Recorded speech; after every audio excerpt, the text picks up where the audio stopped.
Hello, fellow grievers. Welcome to the Unapologetically Grieving podcast, where each episode acts as a collective grief diary and an entry to provide comfort and support to those who are grieving in whatever form it takes.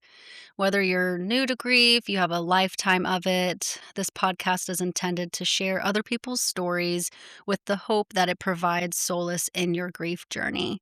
Welcome, everyone, to the Unapologetically Grieving podcast. I have my first guest, Amanda, here to talk about her grief, her story that has shaped her, and where she's at now with her stories of grief. So, welcome. Thank you for being here. I really Thank appreciate you. it.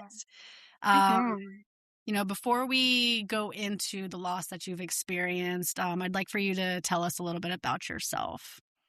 Yeah, absolutely. My name is Amanda Gerace, and I live in Portland, Oregon with my 18-year-old son and my two cats, and my mom also lives with me. And I am a massage therapist of 22 years and an end-of-life doula, a grief tender, and a licensed psilocybin facilitator. So it's lovely to be wearing all these hats. Sometimes a little overwhelming, but it's also it feels so nourishing. This is exactly where I want to be in my life. So yeah. Thank you for being here and for, merging into the world of being a death doula and a grief tender. And, I am also that. And that's actually how we met through Anatomy of Sorrow. And it's just hmm this, serendipitous connection that I hold so close to my heart to be able to share this space and talk about death and dying and grief and all the things that society says that we're not meant to talk about. And we Exactly. um so Bree, you had mentioned all the different ways that you've experienced grief and when you filled out your form, and I want to start with your very first touch of grief. So if you can share that with us, and then what changed inside of you after that. Yeah. Well, my first real life-changing experience with grief was in 2006, March 2006. I was pregnant with my first child, and I went into labor, and then suddenly there was no heartbeat. And so my daughter died at birth. It was still a mystery. We don't know what happened. But I also got sicker and sicker during that process, and I had a near-death experience as well. So my daughter died, then I nearly died, and coming back from that was, it I'm a completely different person because of it. It completely destroyed who I was before, and I was just kind of lost in this very dark landscape of grief and trauma, and and it was very lonely, and most people in my life didn't know what to do with me or how to support me or how to even talk to me. So there was a lot of isolation or a lot of you know kind of trying to be helpful but saying things that were actually very hurtful, like you can have another one, and the things that people try to say to make you feel better, and it actually is just like really not helpful in any way. So for me, that was it changed my life. I'm a different person because of it. And now this is, 20 years later. My daughter would have been 20 years old this past March. So I have been on a really interesting grief journey from the raw, excruciating, absolutely devastating beginnings to kind of trying to find myself again, figuring out who am I, who am I because of this, having to also grieve the person I was before. And that was a whole other layer. It's like there was so many layers of grief. It was like a grief lasagna that just was really hard to like navigate, and navigating pretty much on my own. So I learned a lot, and it was really just in the beginning, just out of necessity, out of survival, just like how can I get through this? And honestly, there were points where I wasn't even sure that I would. I wasn't even sure if I wanted to be here. I was kind of like, why did I come back? Like I kind of wish I had just died when my daughter died. And it feels like parts of me did. Um, but I'm also able to see the parts that have grown also because of it. And I can just say that there is a richness in my life now, and a purpose and meaning and depth that I probably never would have had if I hadn't gone through this experience.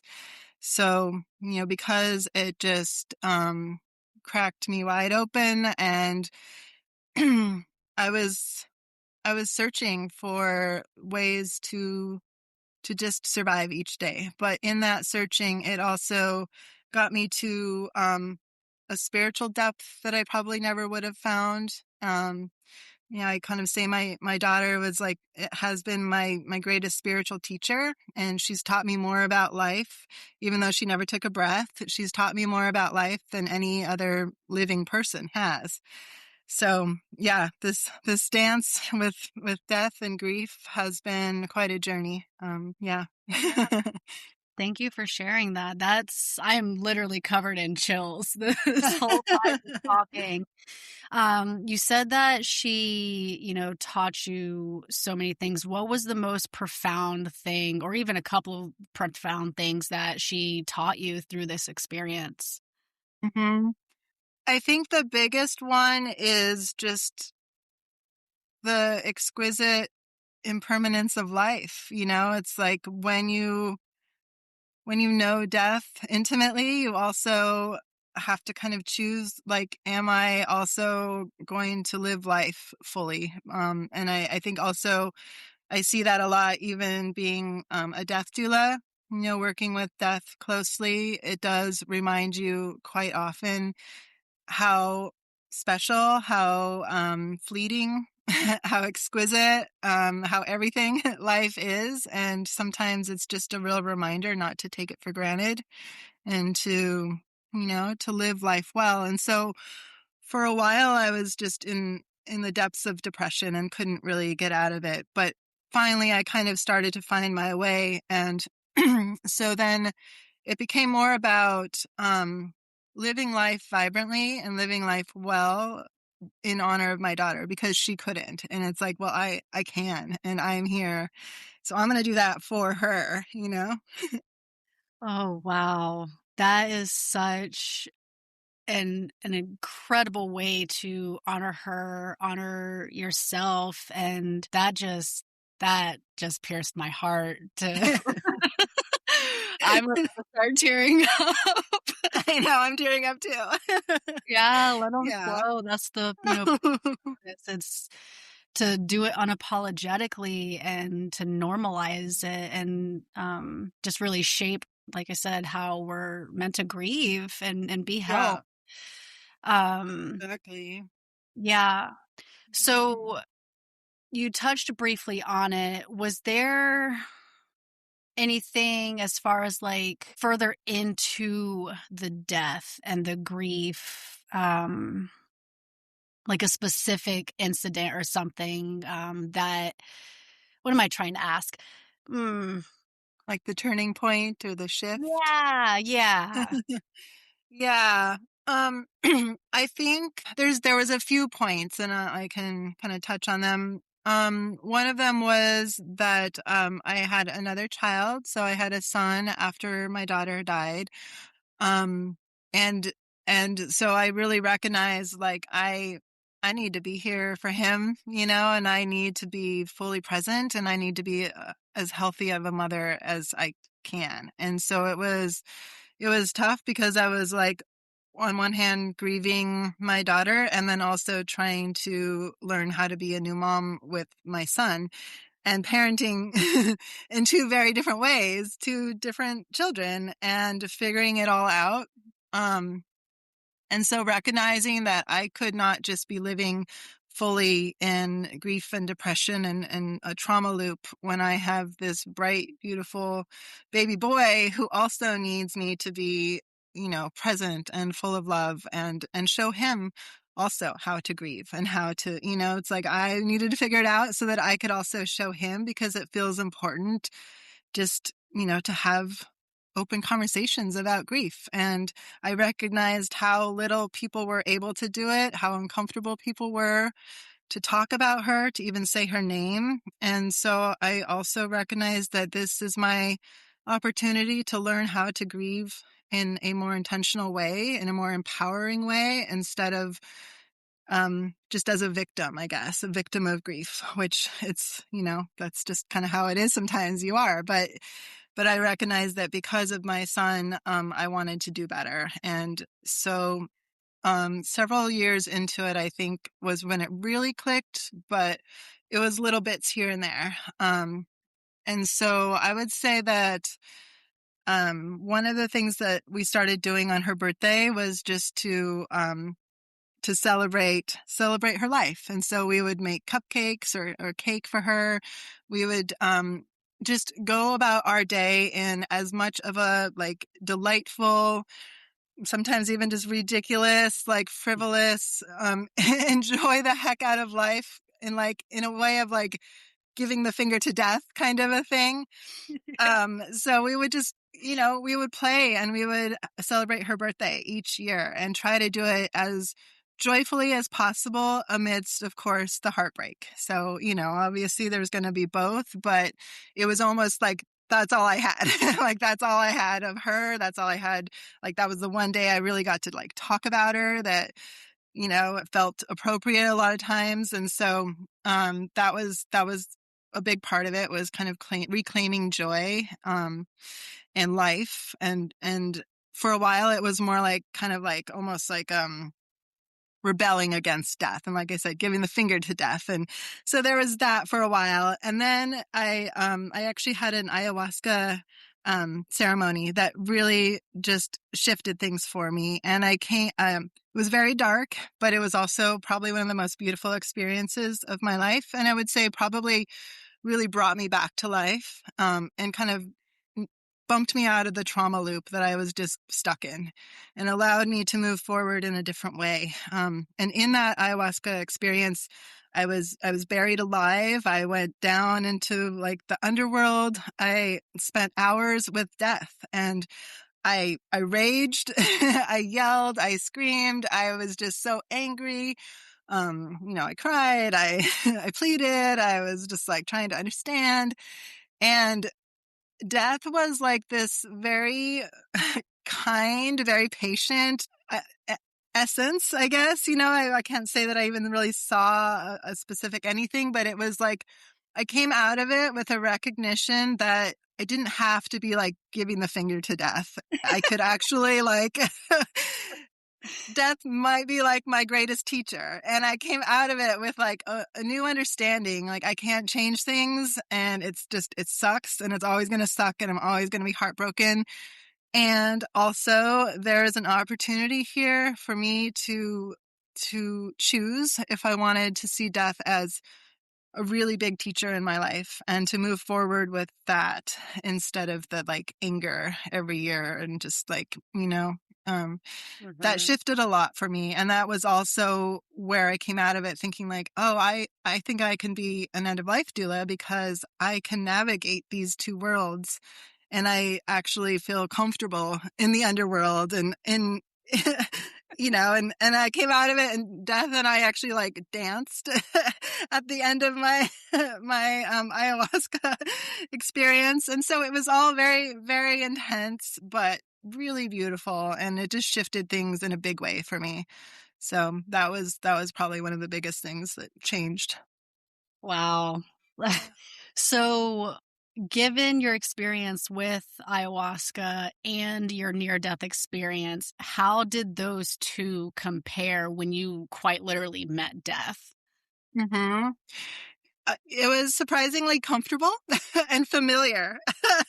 So, with my near death experience, it was kind of as people describe. I felt like I was like deep underwater and was just kind of floating up up towards like the top of the water where you could see some light. And I also was able to look down at my body with all um the medical staff just like swarming, trying to resuscitate me, and whatever they were doing, just like a swarm of medical staff just around me. And um my daughter had just been, she died, but she was born. And so she was just kind of pushed into my husband's arms and shoved into the corner. And then everyone just like focused on me. And I was like watching this from above and with it's not that I didn't care, but it wasn't affecting me. Like obviously a very traumatic situation and absolutely heartbreaking. But in that state, I was at total peace. Like I was able to just witness it as an observer and not be traumatized or terrified by what I was watching. And I felt good. I was ready to go, like going towards the light, as they say, felt very comfortable. And so, when I chose to come back, it was kind of like, damn it, I don't know actually if I want to or not. Like it felt, then the trauma hit, then you're back in this clunky body and life is just so messy and awful and everything just sucks and hurts and it's just a world of pain. And I had come from this beautiful place, almost womb-like place of like being kind of in water, warmth, care, whatever it was. And so, that has shifted my thoughts on death. It's given me an acceptance and a little bit of peace around it, because it felt so right and so peaceful when it was happening in that instance in my life. And so I think that when I have been in like with the ayahuasca experience, when it did feel like I was dying and being buried alive, and it again did not give me a lot of fear. It was more like, okay, this is comfortable. I mean, I've been here before. I'm familiar with this. It's like, all right, here we go again, kind of a thing. Round And two. so, right, this whole place again, like it just, and that was actually one of the things why I was like, okay, maybe I can do this, like death do the work, because I'm not terrified of death. It's like, obviously I don't want to die now and I love my life and I would have some serious FOMO about death, but I'm not afraid of the actual act of dying at this point in my life. So, I think those experiences, both the actual end of, or near-death experience, and then even just the experiences I've had with psychedelics, where I've kind of gone into the underworld, and it's also happened in other journeys as well. So there's definitely a theme there, and every time it's kind of like this, like a familiarity. I almost laughed when this past December I had a psilocybin journey. And I, again, kind of went into the underworld, and I kind of felt like I was like a teenager coming home from like college or something, like bringing my laundry and like, hey, I'm back, it's like, it almost was like this kind of like, oh, it's always so cold down here, kind of just like this really strange, connection that I have now with all of that. But, it's allowed me to move through a lot of my trauma and my grief in ways that aren't just devastating. Yeah, I want to touch too on the point with ayahuasca, because I was also brought to the underworld. I wasn't buried alive. However, I was laying on the mat, and in my mind's eye, I was watching myself, my life, and then my body just decay through the bones, the muscles, and it was just like everything. And then I was just bones. And it was this repeating cycle as I'm laying on my side. And I remember thinking like, I know I'm dying. I feel it. But how am I still thinking? How are my lungs still breathing? And it sent my mind into this loop. And then I was like, oh my God, I'm dead. But I couldn't get up off the mat.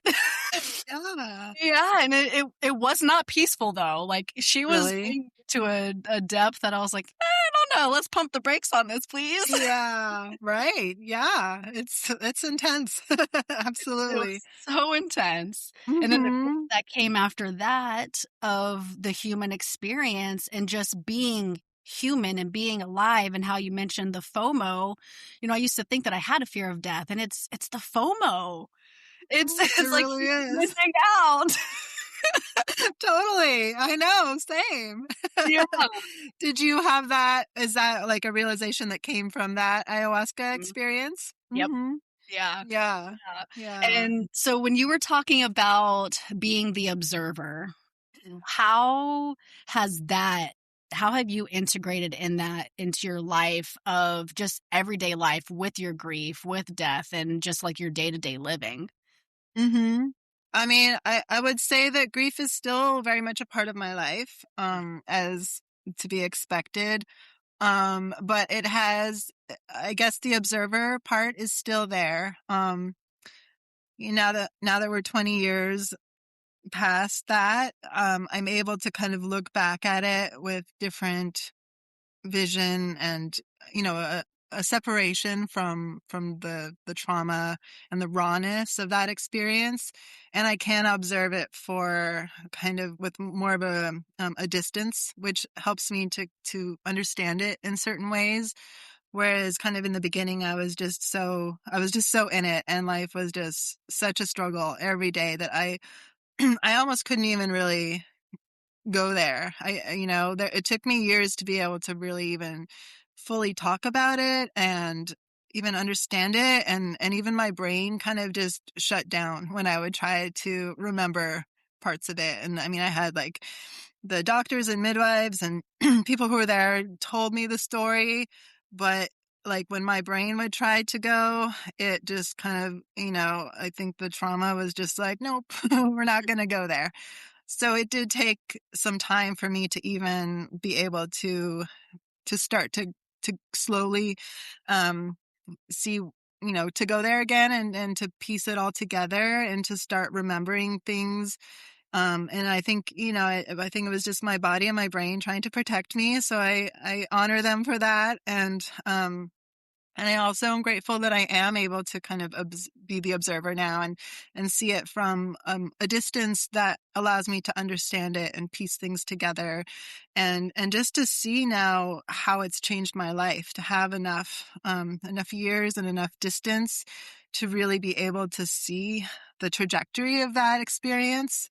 And not just be so kind of in it, you can't see the forest for the trees kind of a thing, where it was just too much. And so I appreciate that part. And I do spend a good amount of time both with my own grief, and just honoring it in different ways, and also working with others with their grief. And so it's a comfortable part of my life now. And kind of like what you said, I feel that this is such an important topic to be able to have conversations around and to normalize it. And it's kind of become a little bit of my soapbox as far as like, just like, does anyone want to talk about grief or death? Anyone?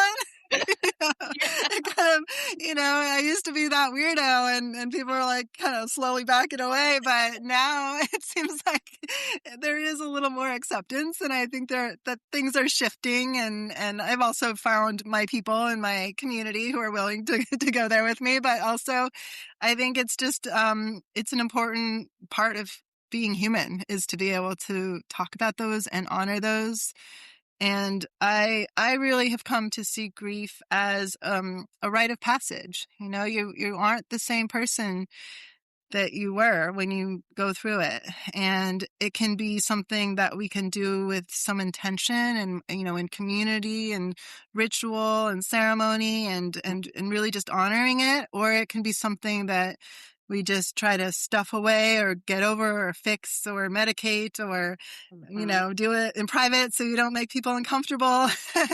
So I'm a big fan of, like unapologetically grieving, like you said. It's so important as being a full human, I think, to be able to have that and talk with others about that. And I've seen over and over again how it has opened up these beautiful conversations, even sometimes with strangers, Mhm. where suddenly we're just talking about some really deep, sometimes very hard things. And just to be able to go there with another human and have that heart to heart conversation is so beautiful. And I've really found that grief has given me so much more depth in my life because of that. It's like not really into the superficial chit chat anymore. It's like, let's go deep real fast. And like, you know? Yeah, I do. Yeah, for sure. And so I appreciate that, and I appreciate that in others, and I think others find that supportive when they talk to me, you know. So I think it's just a reminder this is such a universally human experience, and why are we like doing it, you know, in private or shushing people or whatever, you know? It's Let's talk Yeah. about it. And I appreciate you having the same viewpoints and outlooks, and it's refreshing, and it gives me hope Mhm. for the human collective, for this human experience to know that we are here, and each person has their own little gifts and their medicine for the world. And I see it now. When everything was happening, I was like, oh my god, no. Like, why? Yeah, uh, exactly. yeah. And so with how you where you are now with your grief and where you were before, did I know this has given you a better understanding of grief. What were some of like the darkest or just undesirable aspects when you first had a taste of grief? Mhm. If you can go into some of those experiences. Yeah.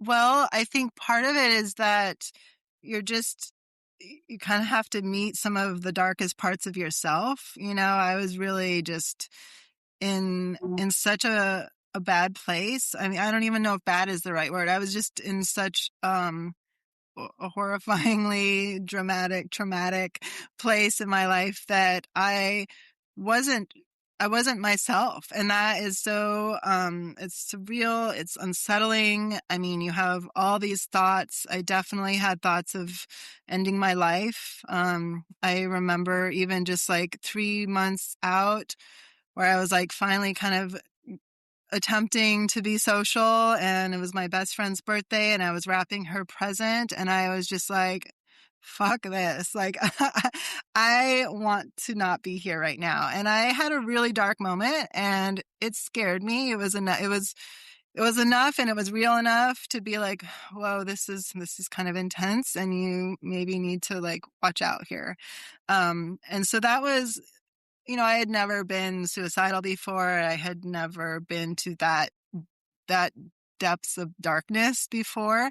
And it was almost like the kind of like the duality of like this happy, joyful time with everyone celebrating, and me just being this like dark troll that could not get out of the like depths of pain and trauma. And every time I showed up, I just felt like I was just like, you know, bringing the dark cloud to the party, literally. And, you know, it just, so it was very isolating because of that. I ended up kind of not being social, not being around a lot of people out of mostly protection, but also out of just feeling like I was very different and I couldn't even have normal conversations with people.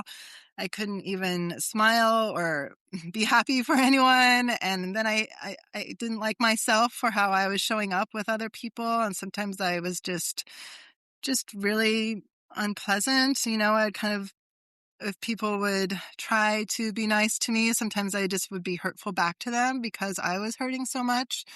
And so then it's just another level of grief when you're just like, I'm not liking who I am right now, on top of everything else, you know? And so there was a lot of kind of just navigating some sticky situations where I was not showing up in a good way. And I was also very angry that I wasn't receiving the support that I wished I could get.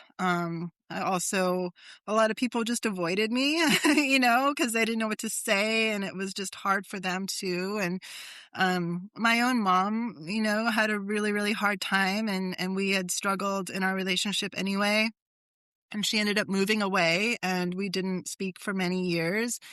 So it just brought up not only my own stuff and my own grief and my own like baggage from childhood, and then the grief around my mother and our relationship and what we thought was going to be a repair with like this new baby girl being born, and then not having that, and she wasn't able to support me, and I was just like couldn't even with her. So there was another painful situation where she and I just were alienated for many years after that. And so it felt like I actually lost my daughter and my mother in a very short span of time. So yeah, it was just really, it was not showing up well in any capacity, really. And I think just feeling a lot of anger around the fact that people couldn't even just sit with me with it, and surprisingly, like some people who I barely knew were able to show up better than my closest friends or my own mother, Yeah. It's like the prenatal yoga instructor was the one who like showed up so beautifully for me. And I just remember her saying like, I don't even know what to say right now, but I'm just going to be in the awkwardness and I'm still going to be here with you. And like that right there, that was everything to me, because it's like she was admitting that this is really hard and I don't know what to do or say, but I'm still going to be in it with you. And like so many other people couldn't, like my own family members couldn't even look me in the eye. They couldn't even say her name. There was like so much that people were avoiding around me. And so then to have someone just be like, this is awkward, but I'm going to sit here with you anyway. And that was just like, I still to this day, I reminded her of that actually just not too long ago. And it's just really a beautiful thing to have another human just willingly be in that messy, messy place with you. So that warmed my heart. Absolutely it is. Yeah, it's, my own experience of that. It's grief or death and, all these things really illuminate who your people are. And like you said, not strangers, but people who don't really know you, the people who you least expect show up and it's like, oh, you know how to hold me. Oh my gosh. And it could be the littlest things and they know exactly the right time. And it's just, I'm so grateful that you had that because like our families can, like you said, it was just like one thing after the other. And this one solitary incident completely unraveled all these other grief experiences. And that's what, a lot of people don't realize is single event and what it can do. Was there ever a point when you were in the depths and the darkness of it where you felt like this, like, what if this is my new identity? Like the old identity is like, she's gone, but am I stuck like this forever? Did that ever occur or come up? Yeah, definitely. And that was really scary because I was like, I don't like where I'm at. I don't like who I am. If this is my new normal, this is not okay. But yeah, I didn't have the tools. I didn't know how to grieve. I did not know what I could be doing, or I didn't have any of that experience that I do now of understanding ways in which to move through it. So I just felt very stuck, and I was worried that this is my new normal and I'm going to suck for the rest of my life because I can't get out of this dark hole. And that also is another like layer of grief, just like, oh great, I'm stuck in this forever. Yeah. And yeah, it was definitely a very scary and unsettling experience because I didn't know how to navigate it, and I didn't know if it would ever shift. But I do remember that at one point, I don't even know who she was or how she ended up. I think one of my midwives might have known her, but a woman who had lost her child, like 5 years before, she came to my house and just sat and talked with me.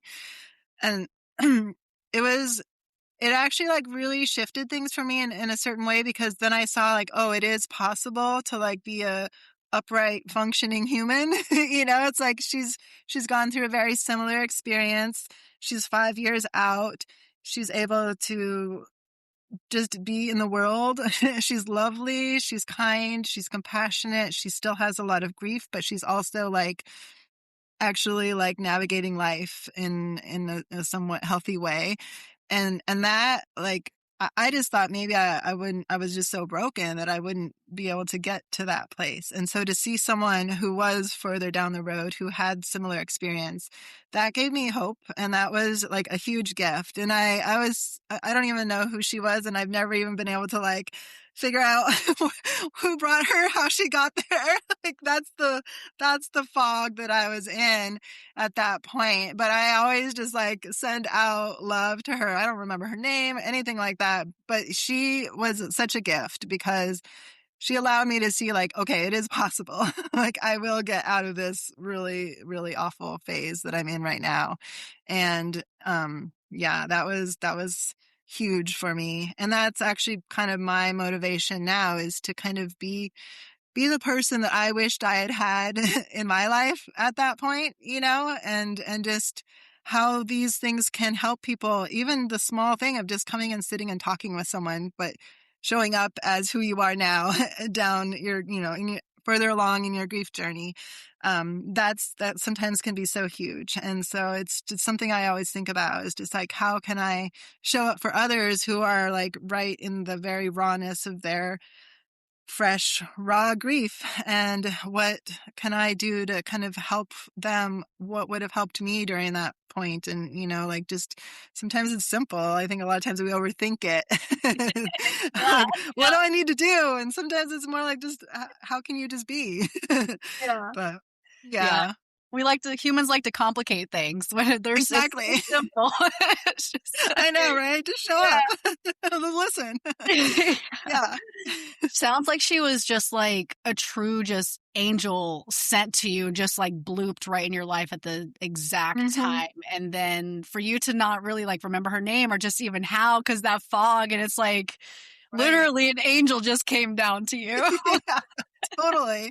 Yeah, yeah, it's amazing. And it's like, it also reminds me that there were a lot of people who were in the periphery trying to help me, and that I also kind of have to remember that too, is like, as angry as I was with like immediate family and the people I expected to be there, there were also periphery angels that were doing what they could to help in whatever ways they could. And that's always, something that I kind of look back on now that I have more distance and less of the, grief fog, to be able Mhm. to kind of see that too. And I would imagine, just based on how I feel, that maybe that was also healing for her too, to be able to sit with me and knowing that she had been there, and to be able to see her trajectory and her healing that's happened in 5 years, where she wasn't in the messy, raw place where I was, but she had been there, and she was probably, able to see how she has progressed in her healing journey too. And maybe it was helpful in her world to be able to kind of give back, and that's how it feels for me too, when I can do that with others. So yeah, I mean, I think we're all in it. We're all in it together. Absolutely, we are, and that's what was coming through too. Is it was like you said, a way for her to give back to Hmm. just the evolutionary web of the human collective and all of that. Um, so I know you mentioned that your son really impacted the way that you show up and got you through the depression part. What was the time frame gap from that deep dark space that you were at until you actually started feeling like a normal human again? Hmm. I think it kind of happened in some stages. I would say that actually what happened is that I think I kind of numbed out a little bit. I kind of had to put my grief away, um, and maybe disassociate from it for a while, just to figure out being a mother to a newborn, and then raising a toddler, and then all the things. And so I would say, um, around the time when he was 5 or 6 is when I really started to kind of revisit that. So it was a little bit like that was always there. It was always lurking. I always felt it, but I also didn't deal with it very well, because I wanted to just focus on life and love and, being a mother. Yet there was always this part of me that's like, there's all this other stuff here. I'm like, yeah, yeah, yeah. later. Like I can't even go there because that was a horrible time of my life and I don't want to. But then I would say around the time, like probably 6 years after losing my daughters is around the time when I was like really starting to be like, okay, there's a lot here for me to like revisit. And now I have enough capacity to do it without completely just falling apart again. And that it really was, it was gradual. So I would say, there was chunks of time sooner than that, but that's when I can really realize where I consciously and intentionally was like, okay, let's unpack this this whole grief thing and revisit all this stuff and what it's all there. I know it's there and I need to, for my own healing, I really need to dive into it again and be curious and just process a lot of the things that I put on hold for a while. And maybe that was, I don't have a right or wrong around that, but I definitely feel like it was what I needed at that time just to get through what was just such a devastating time. And so being able to just focus on that aspect of raising my son was really helpful for me. Yet it also, every time, he had a milestone, every time he said his first word or took his first step or, first day of kindergarten, all of those things were also reminders like, oh, and you didn't get to do this with Isabella.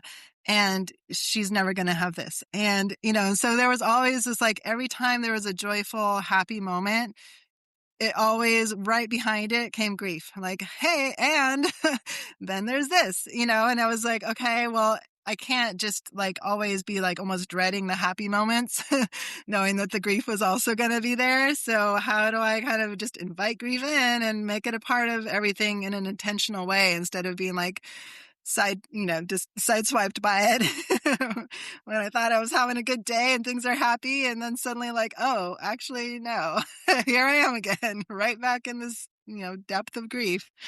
So. Yeah.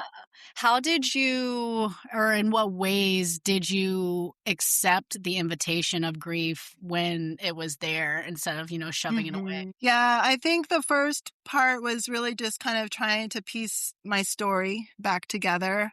And that was something I was able to do then when I did have some years, kind of to be able to go back and just not relive the trauma, but be able to really reclaim my story.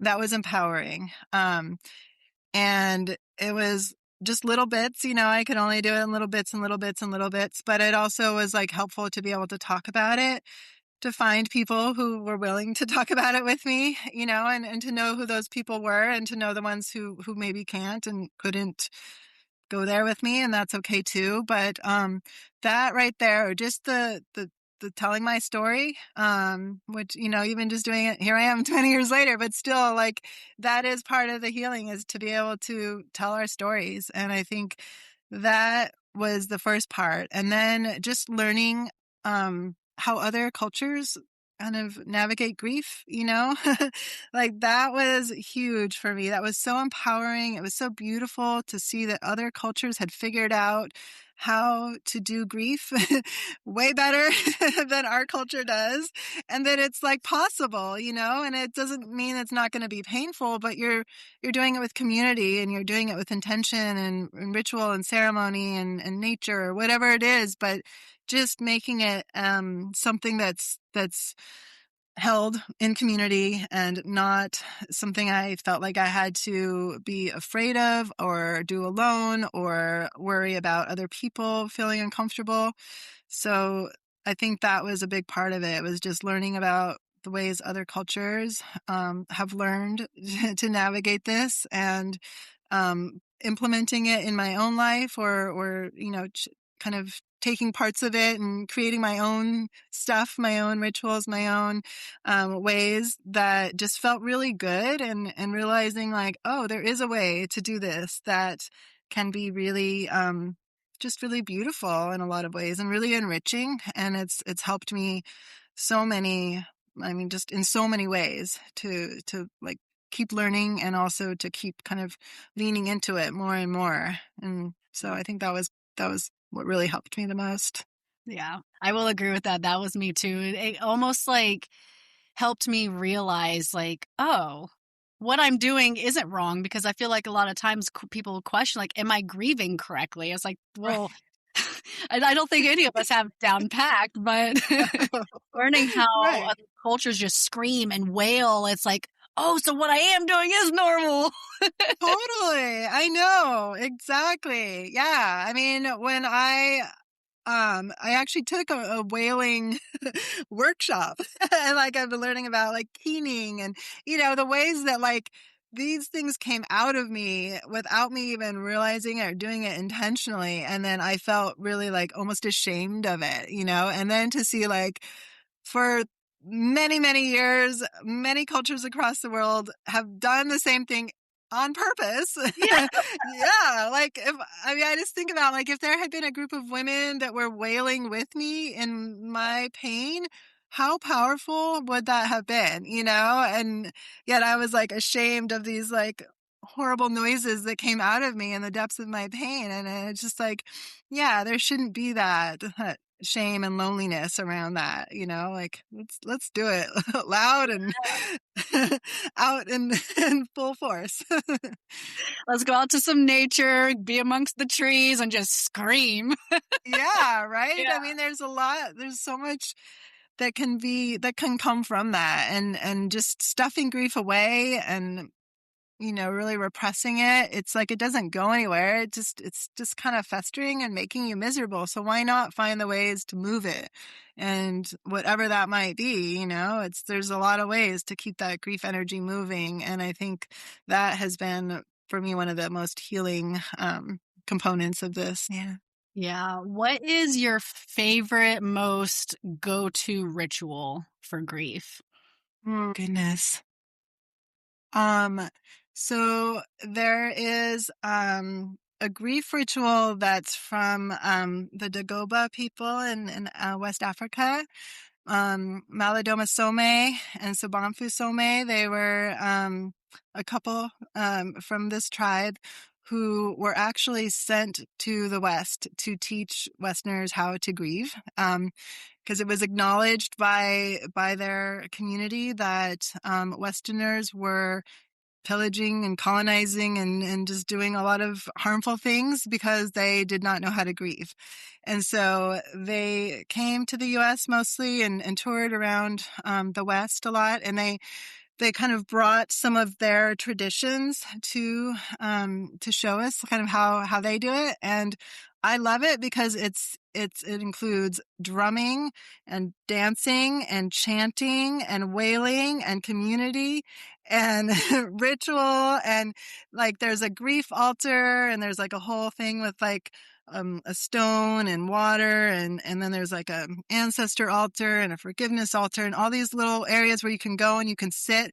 But what I love the most about it is that it can take hours. So I've gone to a few of these where people who have learned this lineage kind of present these grief rituals in this way. And I just love that the community aspect. So we're all in it together. And then whenever like so there's drumming and then you just kind of singing these very simple chants over and over again as like the villagers, like what would be if we were there in this African community, it would be the whole village, the whole tribe showing up and supporting this person who's grieving or the collective grief or whatever it is. And so in these experiences, it's like one person, if they're feeling the grief welling inside them, they come up to the front and they hold up a finger or hand, and someone from the village comes behind them and just holds space for them. You're not fixing, you're not talking to them, you're just sitting behind them, holding space as long as it takes. And they can go up there and they can shriek or wail or cry or do whatever they need to do as long as it needs to happen and get it all out. And what I love is sometimes when it gets very vocal and people are just really letting it rip with, their grief is coming out in a very loud way.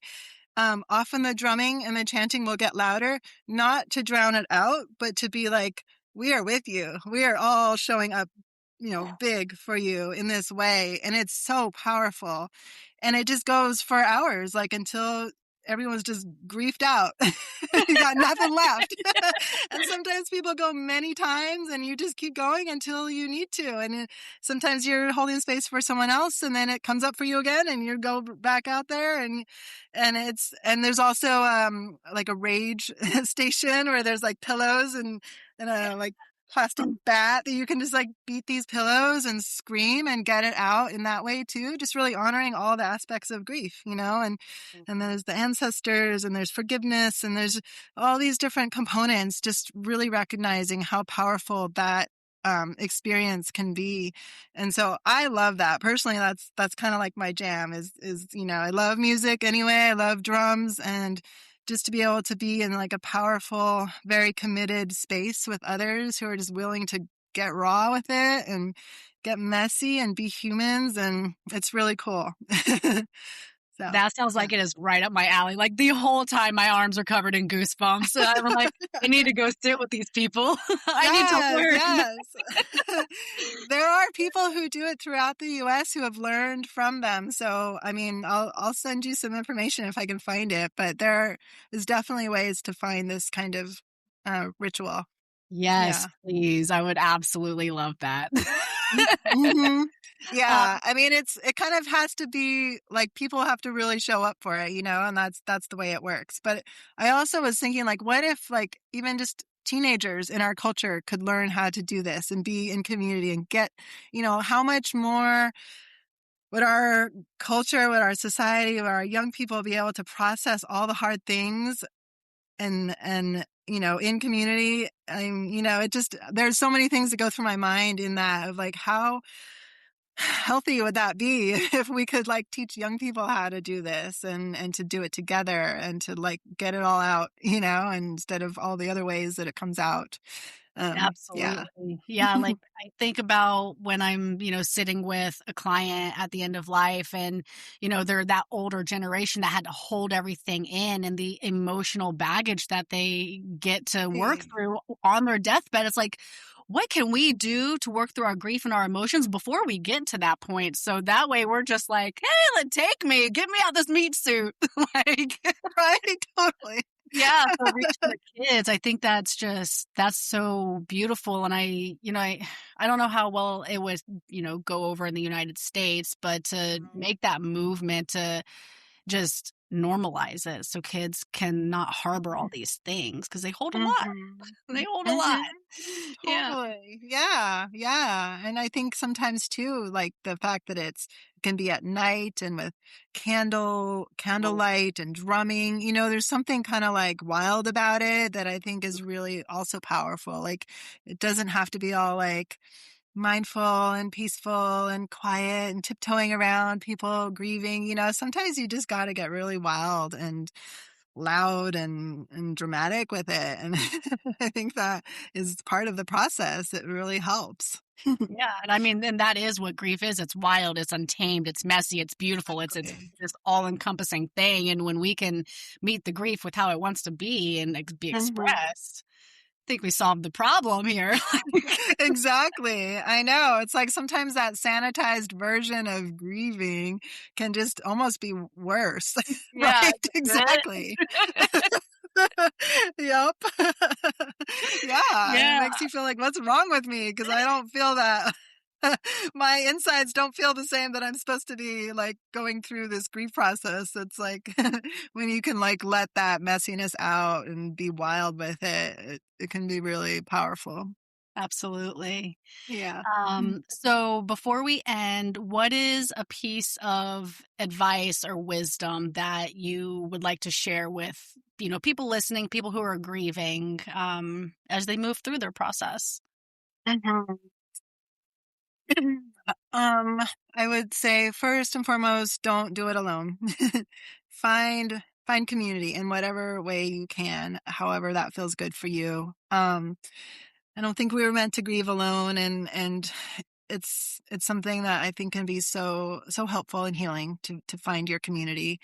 Um, and also just to recognize that there are, there are tools, there are ways navigate grief. And so looking to whatever that might be for you and finding that, I think that's another thing, is just there's no way to do it wrong, but there's also ways to do it maybe more with more support or intention, or honoring it in ways, and really recognizing that not trying to fit back into the person that you were before. And that, that's a lot of wasted time.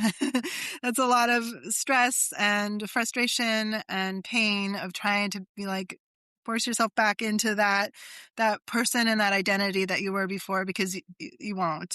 And so instead, start to look at, who am I becoming, or who do I want to become? And maybe you don't even know. A lot of times we don't, in that very unsettling place of early grief, but just knowing that it can help you to you kind of, it just dissolves so much of who we are. And yet that also creates an opportunity to start to become the person we want to be. And that might take a very long time. So don't rush it. Don't feel like you have to fix or anything like that, but just being curious about, who is this new person emerging from this, it's kind of like that very overused, but often kind of makes sense. Like, the caterpillar and the cocoon, it's like you're in the goo phase, and it's just gooey and messy, and you just dissolved into like this blah. And sometimes you're in it for way too long. You don't want to be in it anymore, but it's like you're not going to be able to go back to being the caterpillar. You are going to emerge as something different. And why not start to build, or at least be curious about, who is that new butterfly going to be, and how do I want to move forward with some intention? No. Yeah, Yeah. that's really beautiful. Thank you so much. This has Yeah, thank been you. such an amazing journey to just share this space right now and learn more about you, and really just be touched by your story and the way you moved through it and continue to move through it. As you know, we're always going to be triggered when it comes to our grief. So I really, really appreciate you. And I don't like to say that I'm grateful that you went through what you went through, because it was hard. And I am so grateful because we have this beautiful human able to walk with people side by side through their underworld of their grief, because you've been through it. And to pick up the phone and answer that call, that takes some courage. So I thank you. I thank Yes. you. Right back at you. Thank you. I mean, like, Yeah. this is so important too, and this is so healing for me to be able to like share my story in this way, and just the space that you're creating for us to be able to do that, and to allow people to see grief through all the little windows, and to have that insider look sometimes can be so helpful, just to know that you know, we're all going through it, and how to just learning from everyone as they navigate it is really powerful. So thank you for creating that space. Yeah, thank you. Thank you for thanking me. Shucks. All right. Well, for everyone who's listening, I hope that Amanda's story has, I don't know what's going on here. Throat's clearing. Yes, let it go, let it go.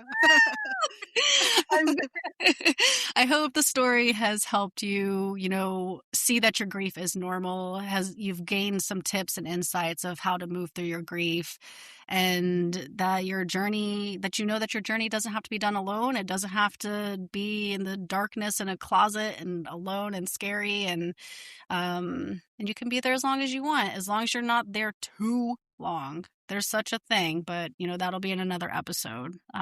So thank you. I appreciate you. Mhm. Thank you. Well, Yeah. yeah. Wonderful. Mm, Stop